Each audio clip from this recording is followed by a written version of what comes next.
사랑하는 성도 여러분, 여러분들의 생애 가운데, 여러분의 삶 가운데 여러분이 경험한 일들, 그 가운데 가장 기억에 남는 사건은 어떤 것이었습니까? 또는 삶의 가장 커다란 위기는 과연 무엇이었습니까? 그와 같은 일들을 겪을 때에 여러분들은 참으로 마음에 참담한 심경을 여러분들이 가졌을 것이고, 또 여러분들이 마음의 아픔과 고통과 어두움과 슬픔에 잠겼으리라, 그렇게 여겨집니다. 그와 같은 충격적인 사건 가운데는 남달리 여러분들이 깊이 앓고 있었던 질병일 수도 있고, 또 경제적인 고통일 수도 있습니다. 또한 한 가정에서 남편이나 아내 또는 부모나 자식으로부터 겪는 그와 같은 갈등과 어려움이 있을 수도 있습니다. 아마 대학 시절이나 청년 시절에는 실연하는 사랑하는 애인으로부터 참으로 버림을 당한다든지 그와 같은 아픔을 겪는 그와 같은 것들도 아마 가장 힘든 일이 아니었을까, 그렇게 생각해 보게 됩니다. 또 어떤 일이 있습니까? 가장 자기가 사랑하고 좋아하던 사람과 헤어지는 일, 더 나아가서 참으로 사별하는 일, 그와 같은 일이 있을 때 그와 같은 일들은 그야말로 충격 아닌 충격으로 여러분들의 삶에 지금도 아마 자리 잡고 있지 아니할까, 그렇게 생각해 보게 됩니다. 오늘 성경 본문 창세기 22장에는 바로 그와 같은 사건이 나타나 있습니다. 아브라함, 그는 누구라고 칭해졌습니까? 우리들이 알기로 그는 믿음의 조상이라 그렇게 부르고 있습니다. 또 그뿐 아니라 그는 아브라함은 하나님의 벗, 하나님의 친구라 그렇게 일컬어지기도 하였습니다. 그런데 그의 생애에 있어서 가장 잊을 수 없는 충격적인 사건이 다름 아닌 창세기 22장의 이 본문 가운데 드러나 있는 것을 보게 됩니다. 저는 이 사건이야말로 구약 성경에 나타난 참으로 많은 사건들 가운데서 가장 극적인 내용을 담고 있는 드라마틱한 그와 같은 사건이라 그렇게 여기고 있습니다. 여러분 2절 보십시오. 이렇게 되어 있지 않습니까? 여호와께서 이르시되 네 아들 네 사랑하는 독자 이삭을 데리고 모리아 땅으로 가서 내가 네게 일러준 한 산 거기서 그를 번제로 드리라. 하나님의 명령이 아브라함에게 떨어졌습니다.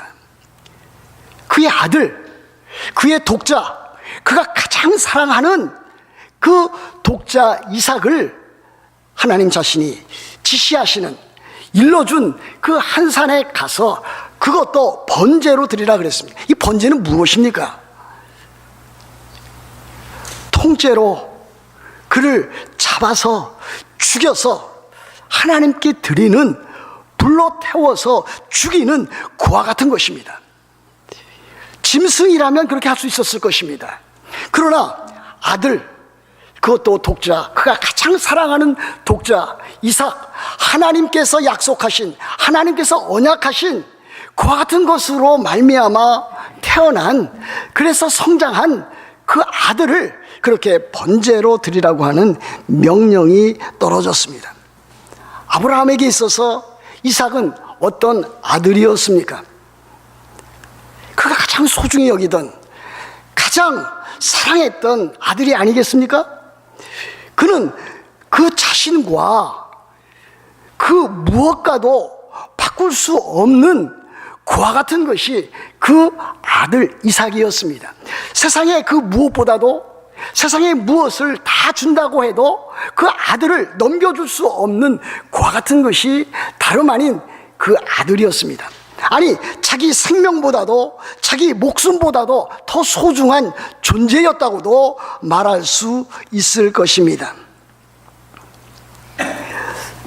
이와 같은 하나님의 명령은 아브라함에게 있어서 참으로 혹독한, 말로 다할 수 없는 그와 같은 참으로 참혹한, 참담한 그와 같은 시련이요 시험이 아닐 수가 없습니다. 이삭은 아들이었고 독자였습니다. 그것도 그의 사랑하는 독자였습니다. 그 독자를 번제로 드리는 것이었고 그것도 아비인 아브라함의 손으로 직접 그를 죽여서 번제로 드리라고 하는 명령이었습니다. 아마 보통 사람은 이렇게 생각했을 것입니다.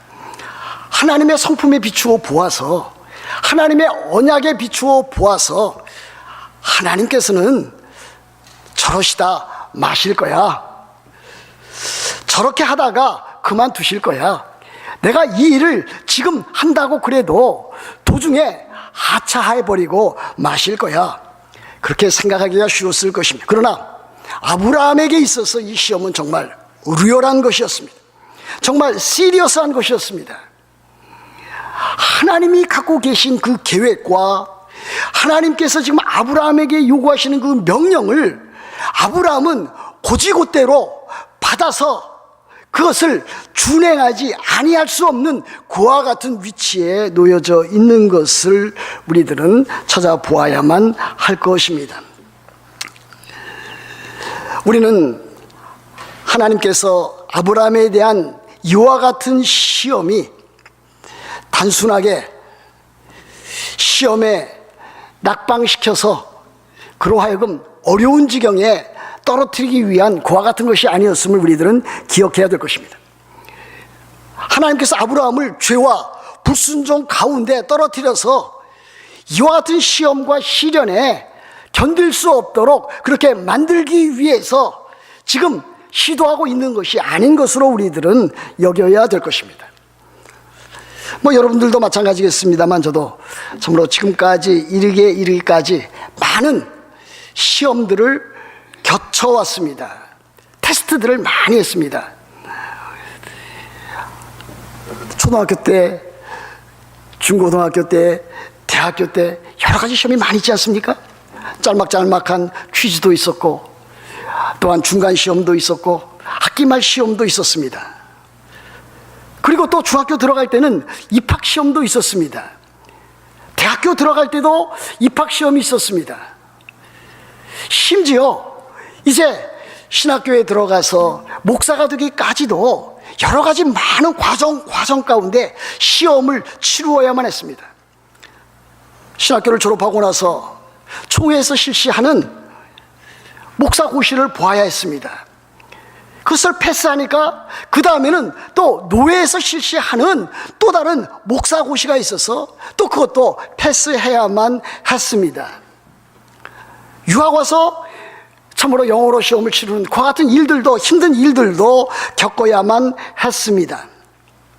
이 모양 저 모양의 많은 테스트를 통과해 오면서 때에 따라서는 저와 같은 시험, 그 테스트들이 왜 필요한가? 한두 번이면 그치면 될 것인데 왜 계속해서 내 생애 가운데 그와 같은 것이 있어야만 하는가라고 하는 회의적인 그와 같은 생각도 없지 않아 많이 해보았습니다. 그럼 이제 이 나이가 되어서 그와 같은 것을 돌이켜 볼 때에 이 테스트라고 하는 것이, 이 시험이라고 하는 제도가 오늘날의 나를 만들어주는 하나의 과정이 아닌가, 그렇게까지 고마운 것으로 여겨지게 되었습니다. 실력이라고 하는 것은 대충 그냥 과정만 밟아서 되는 것이 아니라 시련과 시험, 트라이얼과 테스트를 통해서 확증되어져 가는 것임을 알 수가 있었습니다. 아브라함에게도 마찬가지였습니다. 하나님께서는 아브라함에게 언약을 체결하시고 언약의 징표로서 할례를 받게 하셨습니다. 하나님께서 그에게 요구하신 것을 아브라함은 믿었습니다.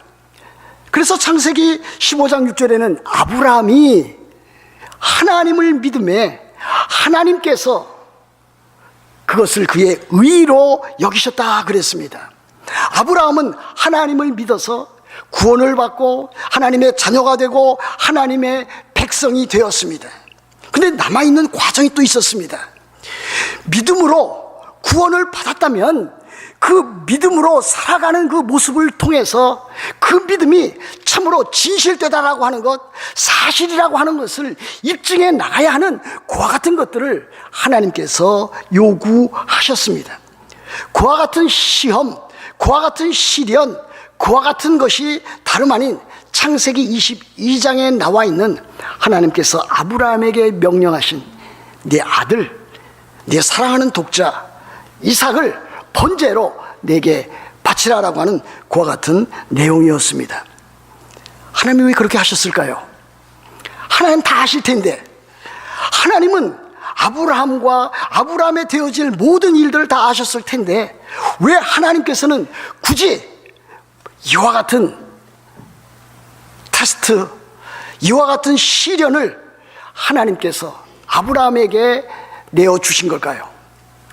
한마디로 말하면 그것은 아브라함이 하나님 앞에서 하나님께 바르게 믿음으로 살 뿐만이 아니라 순종으로 살아가야 할 것을 보여주시기 위해서 그와 같은 일들을 하나님께서 예비해 두셨다라고 하는 것입니다.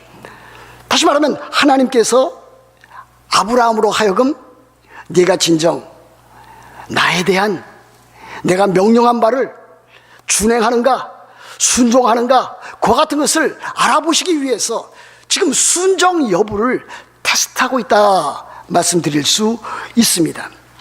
아브라함 자신이 진정 하나님을 사랑하고 있는가, 하나님을 믿고 있는가, 하나님의 뜻과 하나님의 명령을 참으로 순종하고 준행할 수 있는가, 그것을 지금 테스트하는 일로 바로 그 독자 이삭을 하나님께 바치라 했던 것을 보여줍니다.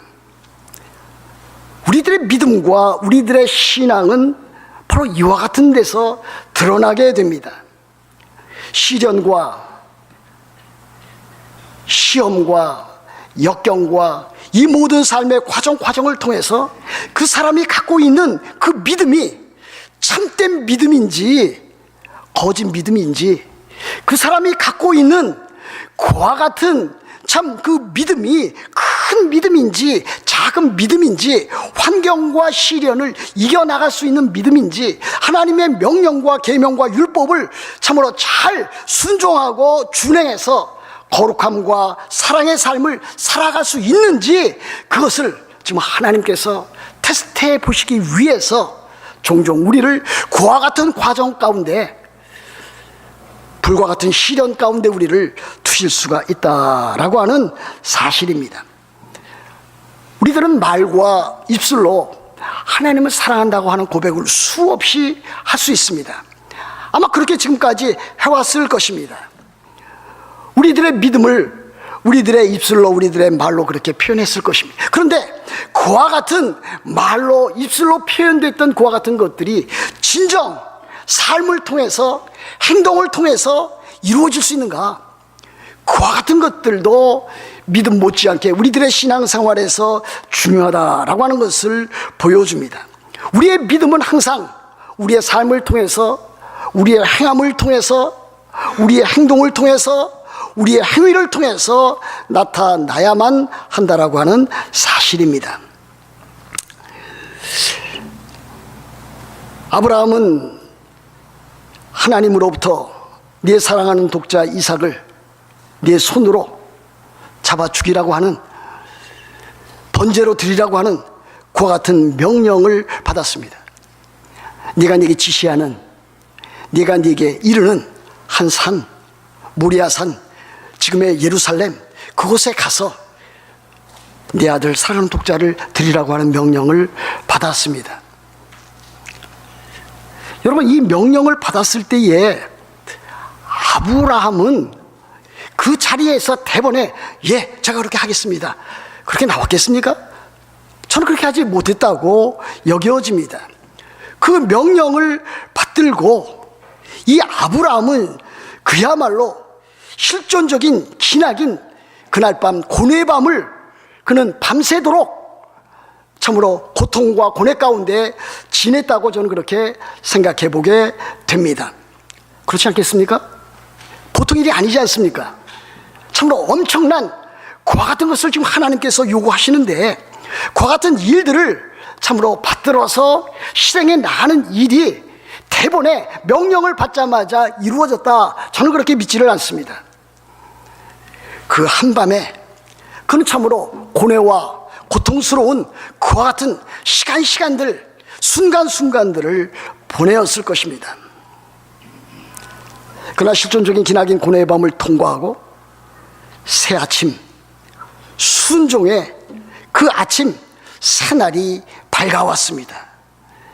새날이 밝아올 때 이미 그는 이제 그와 같은 모든 고뇌와 고통을 뛰어넘어서 하나님 앞에 순종하겠다고 하는 그와 같은 모습을 삶을 통해서 드러내보고 있는 것을 보게 됩니다. 아브라함의 순종은 처음부터 이제 신속하게 진행되어져 나갔습니다. 그는 주저하지 아니했습니다. 우물쭈물거리거나 머뭇거리지 아니했습니다. 그와 같은 시험이 하나님으로부터, 살아계신 하나님으로부터 나온 것을 확신했기 때문에 그는 그와 같은 시험, 그와 같은 시련을 한 걸음 한 걸음 순종함으로 옮길 수 있었습니다. 3절 말씀 보십시오. 아브라함이 아침에 일찍이 일어나 그랬습니다. 그는 일찍 일어났습니다. 그렇게 해서 그는 한 걸음 한 걸음 진행해 나가는데 3절 하반절에 상반절 보면 또 이렇게 되어 있습니다. 나귀 위에 안장을 지우고 두 종과 그의 아들 이삭을 데리고 번제에 쓸 나무를 쪼개어 가지고 떠나 하나님이 자기에게 일러주신 곳으로 가더니 그랬습니다. 그는 하나님 앞에 순종하게 될 때에 아주 철저하게 모든 것을 준비해서 즉각적으로 이제 순종해 나가는 그와 같은 모습을 보게 됩니다. 그뿐만이 아닙니다.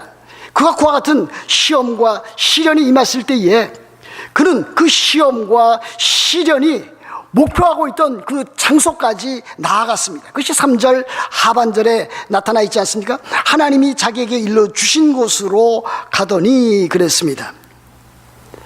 그뿐 아닙니다. 그의 순종은 계속적이고 지속적인 것이었습니다. 4절 말씀에 이렇게 되어 있지 않습니까? 제3일에 아브라함이 눈을 들어 그곳을 멀리 바라본지라 그랬습니다. 하나님의 명령을 받고 그 밤을 지새우면서 그 다음 새벽이 되어서 잠이 깨어서 그는 하루, 이틀, 내리, 하루 종일 그는 참으로 걸어서 하나님께서 일러준 그곳으로 갔다라고 하는 것을 보여줍니다. 만약에 아브라함이 하나님에 대한 참다운 믿음과 순종이 없었다면 그는 그 중도에서 방향을 바꾸어서 다시 그가 있었던 브엘세바로 갈 수 있었을 것입니다. 중도에 포기하고 도중 하차하고 그렇게 갈 수 있었을 것입니다. 그러나 그는 그렇게 하지 아니했습니다. 하나님의 명령을 받들어서 끝까지 한 걸음 한 걸음 나아간 것을 보게 됩니다. 아브라함은 브엘세바에 있었다 그랬습니다. 그런데 그가 그곳을 떠나서 모리아산, 지금의 예루살렘 성까지는 다름 아닌 약 70km 정도였습니다. 마일로 말하면 45마일 정도였습니다. 사흘 길이었습니다. 아브라함은 계속해서 가서 사흘째 되던 날에 바로 그곳 먼 곳을 쳐다볼 수가 있었습니다. 근데 중요한 것은 무엇입니까? 거기에 이제 도착하게 될 때에 나머지 두 종들을 남겨놓고 이삭만 데리고 그 지경으로 떠났다라고 하는 것입니다. 신앙이라고 하는 것은 이와 같은 모습이 있습니다. 물론 아브라함이 그의 아들 이삭을 데리고 갔지만 실제로 그곳에 올라가는 그 길은 그 혼자만의 길이었다, 이렇게 말씀드릴 수 있겠습니다. 신앙이라고 하는 것은 때에 따라서 자기 자신이 견디고 또 자기 자신이 하나님 앞에서 단독적으로 신앙생활해야 할 그 같은 때가 있음을 우리들에게 가르치고 있습니다. 우리들 모두는 공동체의 삶이, 교회에서의 삶이 얼마나 소중한 것을 우리들은 알고 있습니다. 그러나 때에 따라서는 우리들 스스로 겪는 아픔과 고통을 다른 사람들이 기도도 해주고 다른 사람들이 도와주고 위로도 해주지만 그와 같은 것을 자기 스스로 하나님 앞에서 단독자로서 하나님 앞에 나아갈 때가 있다라고 하는 그와 같은 일이 아니겠습니까?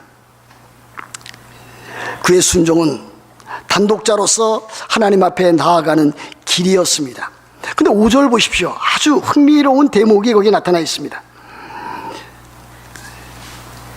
너희는 나귀와 함께 여기서 기다리라. 그 종들에게 이런 것입니다.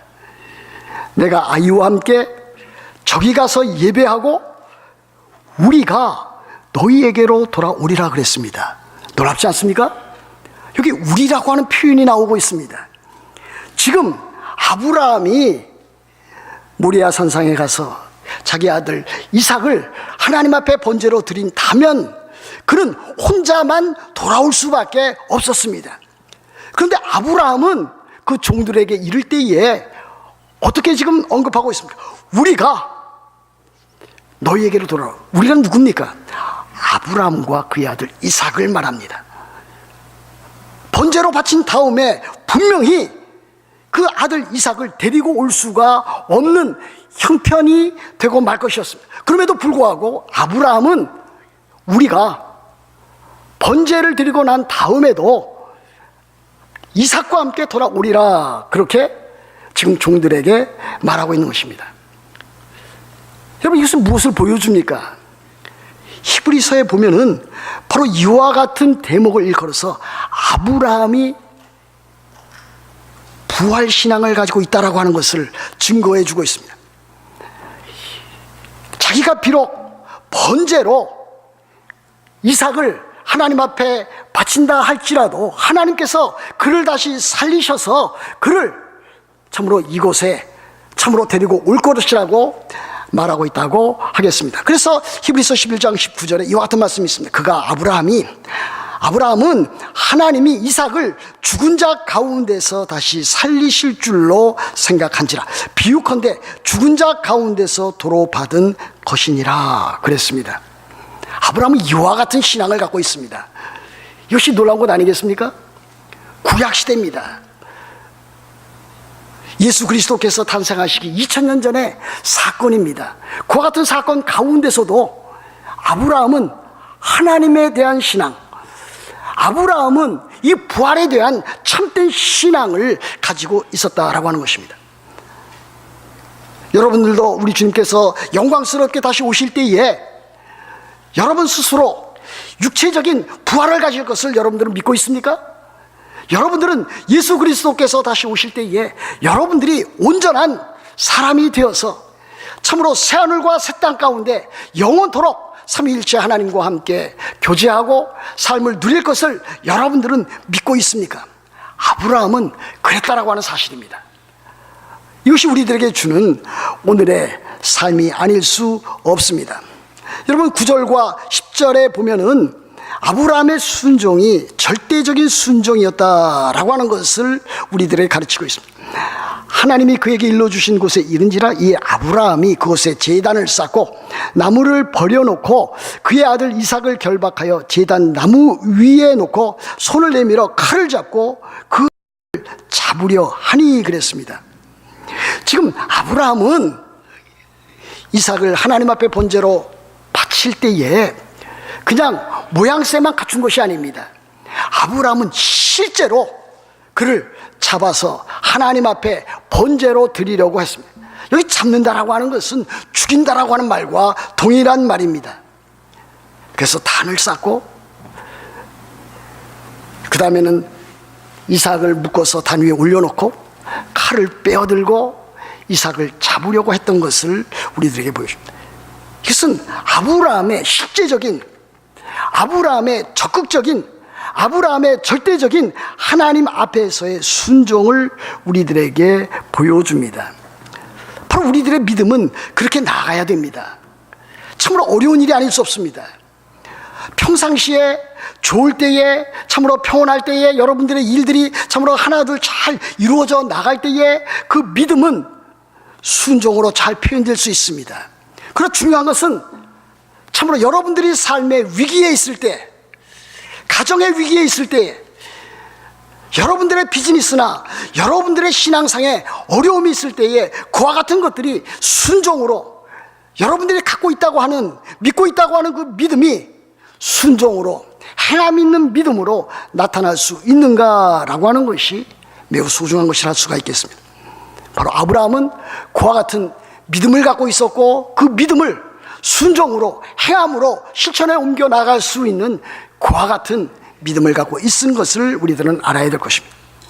그러나 여기서 또 우리들은 아브라함의 순종뿐만이 아니라 이삭의 자발적인 순종도 찾아볼 수 있으리라 여겨집니다. 이삭은 그 부친 아브라함이 하자고 하는 대로 그대로 한 걸음 한 걸음 옮겨 나갔습니다. 하나님께서 지시하는, 하나님께서 일러주시는 그 곳에 가서 번제로 드리기 위해서 모든 과정과 절차를 밟을 때에 이삭은 그 아들로서 참으로 자발적인 순종을 해나간 것을 보게 됩니다. 아침 일찍이 출발한 아버지 아브라함을 따라갔습니다. 사흘길 되는 머나먼 길을 묵묵히 순종하여 따라갔습니다. 아버지의 뜻을 따라 번제에 쓰일 나무를 짊어지고 아브라함과 동행하였습니다. 이삭이 아브라함에게 묻습니다.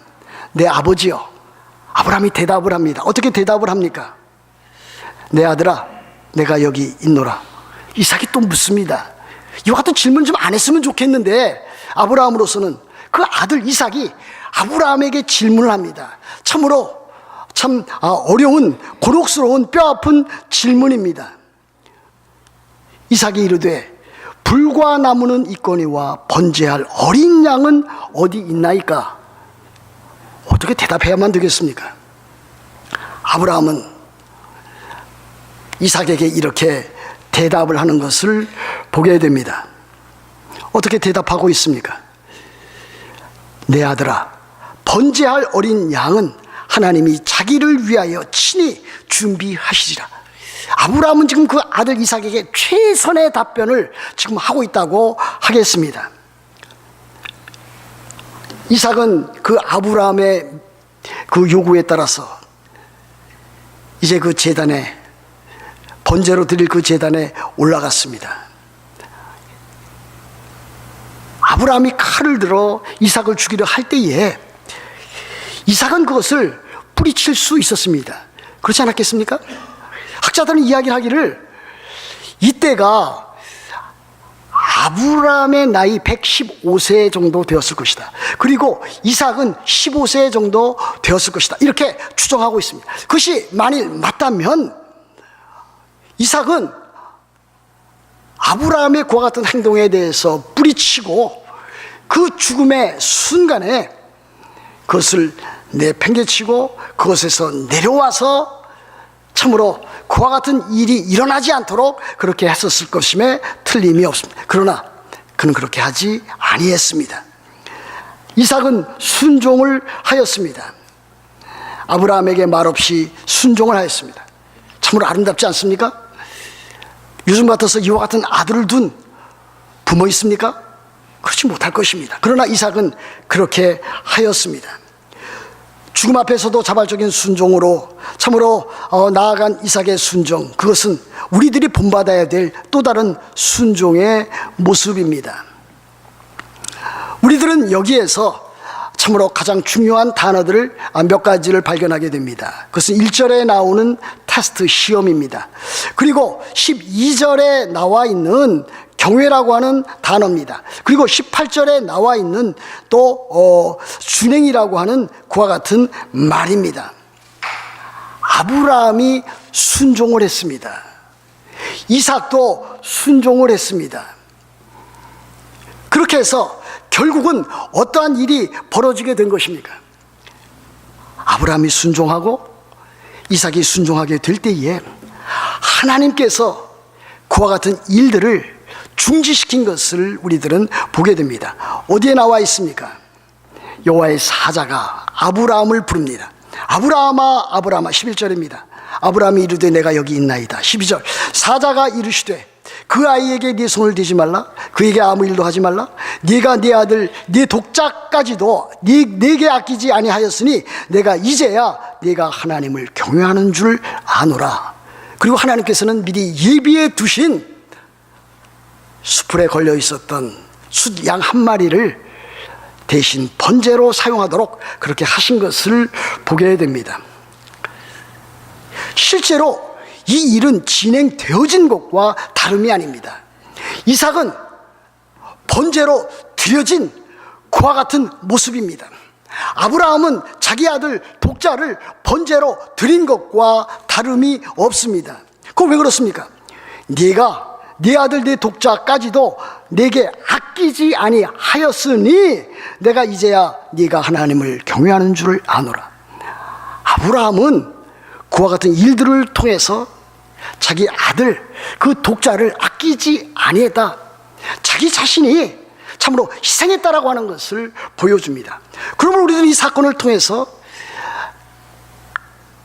아들 독자 그 이삭의 희생을 우리들은 볼 수 있습니다. 또 우리들은 이 사건을 통해서 아브라함의 희생을 볼 수가 있습니다.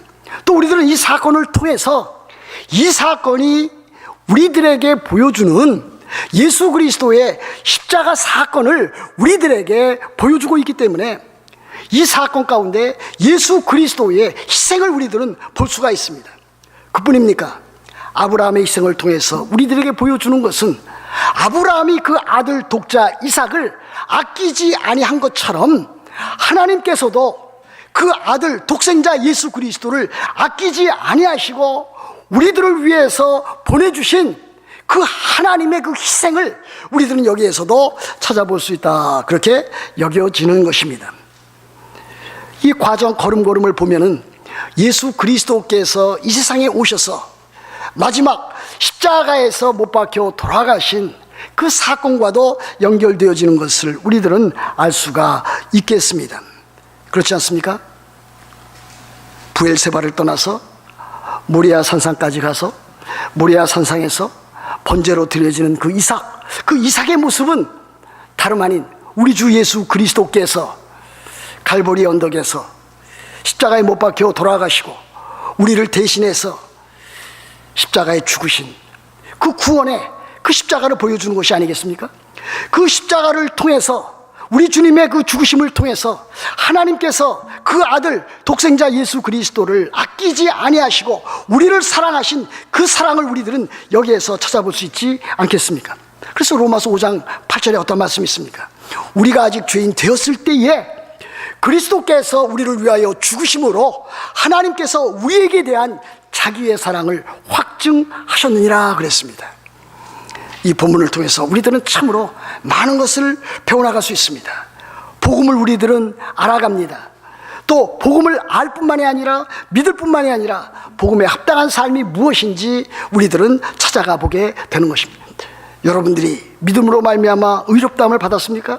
여러분들이 하나님의 자녀고 여러분들이 하나님의 백성입니까? 그렇다면 여러분들이 여러분 자신의 그 신분을 순종함으로 행함 있는 믿음으로 나타내 보여야만 합니다.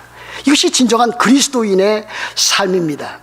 그리스도인이라고 하는 것은 말로만 고백하는 데 그치지 않습니다. 그 고백이 삶을 통해서 행함과 진실함을 통해서 삶으로 나타날 때에 그 사람을 하나님께서 인정하시고 또 다른 사람들도 저 사람이야말로 참다운 그리스도인이고 하나님의 자녀고 하나님의 백성임을 인정하게 될 것입니다. 하나님께서 여러분들에게 주신 이 복음, 하나님 나라의 복음, 예수 그리스도의 십자가, 그 부활, 그것을 여러분들이 믿을 뿐만이 아니라 그 사랑에 감격해서 아브라함이 이삭을 드려서 하나님 앞에 그의 순종을 나타낸 것처럼 여러분들도 행함 있는 믿음, 순종함, 복음에 합당한 삶으로 하나님의 자녀다운 그와 같은 놀라운 삶을 살아가시기를 우리 주 예수 그리스도의 이름으로 축복합니다.